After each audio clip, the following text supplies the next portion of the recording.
This is not what I was expecting.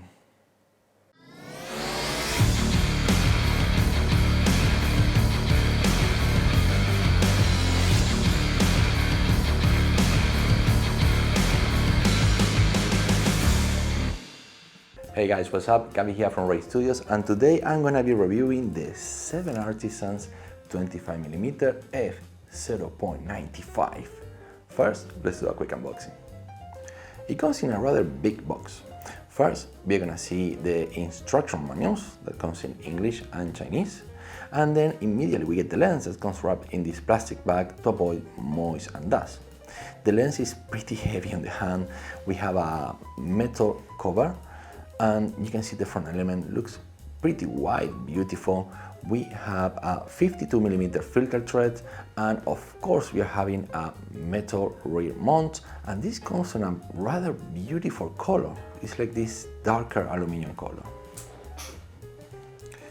Both aperture ring and focus ring turn very smoothly and without clicks.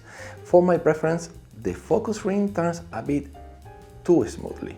I would like a little bit more resistance since it's very close to the aperture ring, and at f0.95 you might accidentally shift the focus just a tiny little bit and you end up with very blurry pictures.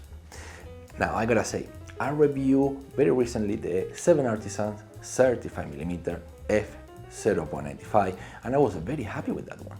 It is a fantastic lens, so expectations have been set pretty high for this one. So there are a few main differences. First, this is bigger, much heavier. I'm surprised how heavy it is because it's not really that big. I have some full frame lenses that are way bigger, but this is packed full of glass. So on my Sony CV10, it may look like it's well balanced, but actually it's a bit front heavy. Nonetheless, it's not a lens that is so heavy that it's hard to carry around, but something to be considered. This is probably the heaviest lens I tested from 7artisans for the apsc system. Now this is a 25mm lens, so it's a bit wider. It gives that very useful focal range of 35 into a full frame, or at least close to a 35. So being 35 my favorite focal range, I was quite excited about this. But another big difference from the 35mm f0.95 is that this lens doesn't really perform as good. Now let's take a look at the image quality. As you can see, at f0.95 this is not a particularly sharp lens. The 35mm f0.95 hold up a lot better wide open. This one not only soft in the center, the corners are pretty messy. They're very soft and with very heavy vignetting. We can also see a lot of chromatic aberration that expresses itself into a purple fringing, and it's relatively easy to get rid of this on Lightroom, but if you're going to be shooting video, and this is a lens that it have quite an appeal for video, well, that's going to be a bit of a problem. Once you stop it down, it does get a little bit sharp, but corners, well, corners stay quite soft, up to like f8. So when it comes to sharpness, this is, like I say, a very different lens from the previous lens I reviewed, the 35 f0.95. I was expecting a bit of a better quality, but in the other hand, as I was shooting with this lens, I quickly realized that it have this nice dreamy look to all the pictures that I take, to some of the videos, and that's also quite appreciated. There are many cinematographers that are looking for this special characteristic. They want the lens to have this kind of very dreamy look, and I gotta say, the bokeh is either at 0.95 or a f4 or a any f-stop that you want, is always rendered magnificent. It's creamy goodness all the way. Especially at f0.95, you can really isolate your subjects.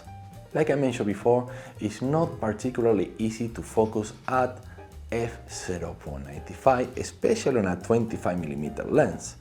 On the 35 was a little bit easier, and on like longer focal ranges it's actually even easier. So at 25 0.95 you really need to use the punch-in magnification. You cannot rely on focus picking or just looking at the screen or your viewfinder. You definitely need to punch in, magnify that image, and make sure that you have critical focus. So for some beginners, this might be quite a bit of a challenge. but still it's a good way to learn photography, since you really need to focus on what you're doing. You need to really focus on your subject and, you know, punch in, so it will help your composition in the long run. Well, that's basically all I have to say about this lens. A bit of mixed feelings when it comes to the 7artisans 25mm F0.95. I guess I'm gonna be shooting a lot of videos with this, not so much for photography. I won't be shooting so many pictures with this because I like my pictures to be sharper. That's all I have to say. There is gonna be a link in the description down below in case you wanna buy this lens.